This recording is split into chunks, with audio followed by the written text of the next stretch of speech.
नमस्कार, आप देख रहे हैं दैनिक साथी हरियाणा। साथियों, रेवाड़ी के गांव मंदोला से बेहद सनसनीखेज मामला सामने आया है। यहां पर पत्नी ने पति को शराब पीने से रोका तो उसे मौत के घाट उतार दिया गया। रेवाड़ी पुलिस ने इस ब्लाइंड मर्डर का खुलासा करते हुए 26 वर्षीय मृतिका ज्योति के पति कंवरपाल को गिरफ्तार कर लिया है। बता दें कि ज्योति 4 साल के बेटे की मां थी और 2018 में ही एक मंदिर में शादी की थी। पुलिस ने जहाँ ज्योति के शव का पोस्टमार्टम कराने के बाद परिजनों को सौंप दिया है, वहीं खोल थाना पुलिस ने आरोपी पर हत्या का मुकदमा दर्ज कर जांच शुरू की थी। अब उसको गिरफ्तार कर लिया है। बुधवार को इसी पूरे मामले को लेकर डीएसपी पवन ने प्रेस वार्ता कर पूरी वारदात का खुलासा किया। आखिर किस तरह से एक बेरहम पति ने अपनी पत्नी को मौत के घाट उतार दिया।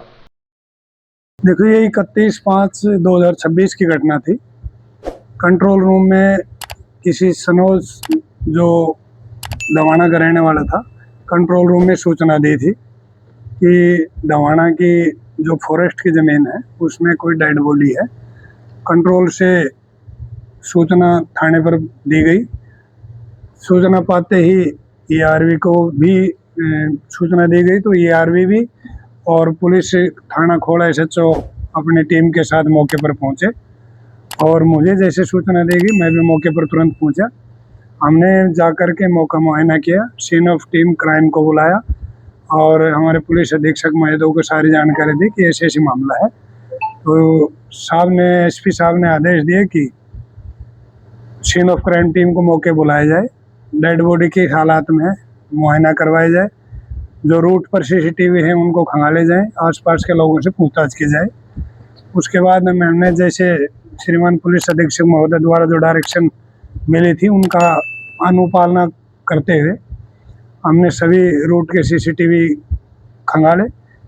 वहाँ पर सभी आस पड़ोस के व्यक्तियों से पूछताछ की, जिसमें हमने उस दिन ये क्लियर हो गया था कि वे महिला की डेड बॉडी है और ये भी क्लियर हो गया था कि ये लेडी थी जो यूपी प्रतापगढ़ जिले की रहने वाली थी और यहाँ मंदोला गांव में शादीशुदा थी।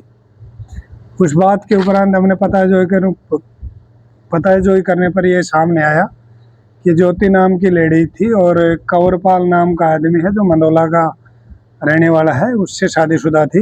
इसकी शादी इन्होंने किसी मंदिर में अपने 2018 में की गई थी और इनके एक 4 साल का बेटा है। ये जो कंवरपाल है ये शराब पीने का आदी है। इसने आए दिन घर में झगड़ा होता था इसी बात को लेकर के। ये नशे से बाज नहीं आता था और इसकी जो पत्नी थी वो इस बात के लिए मना करती थी, विरोध करती थी। विरोध करने पर कंवरपाल अक्सर अपने मिसेज को, ज्योति को पीटता रहता था। ये 30 तारीख को इसी तरह नशे में धुत होकर के फिर इसकी पत्नी ने जब विरोध किया तो उसके साथ लड़ाई झगड़ा किया, उसका गला दबाया और उसको बाथरूम में बंद कर गया। बाथरूम बंद करने के बाद फिर ये बाहर चला गया अपने घर को लॉक करके और शराब पीने के लिए। और जैसे आता है तो फिर इसने उसके मुंह में कपड़ा भी ठूसा है कि भाई कहीं ये जिंदी नहीं रह जाए। और 31 तारीख को मॉर्निंग सुबह करीब 3 बजे इसने अपनी मोटरसाइकिल लेकर के अपनी मिसेज ज्योति की डेड बॉडी को एक चटाई में बांध करके 2 जगह से और मोटरसाइकिल ले जा करके और जो वन विभाग की जो ज़मीन थी दवाना गांव की तरफ उसमें उन्होंने डाल दिया और इस तरह से छुपा दिया कि किसी को पता ना लगे। इसके ऊपर हमने 121 नंबर मुकदमा पुलिस स्टेशन खोल में दर्ज किया है और कल उनके पिताजी के पहुंचने के बाद मुकदमा दर्ज कर दिया था और आज पोस्टमार्टम करवा दिया है लाश का उनकी उपस्थिति में और दाह संस्कार भी करवा दिया है। 1:10 पे हमने मुलजिम को भी अरेस्ट कर लिया है और कल उनको पेश हम अदालत करेंगे और अदालत से भी बाकी कोई तफ्तीश जैसे इसमें रहती है हम माननीय अदालत से उसमें पुलिस रिमांड लेकर के आगे की कोई और भी किसी प्रकार की अगर कोई बात आती है तो वो हम पुलिस रिमांड में कवर करेंगे। मामला 30/5/2026 का था।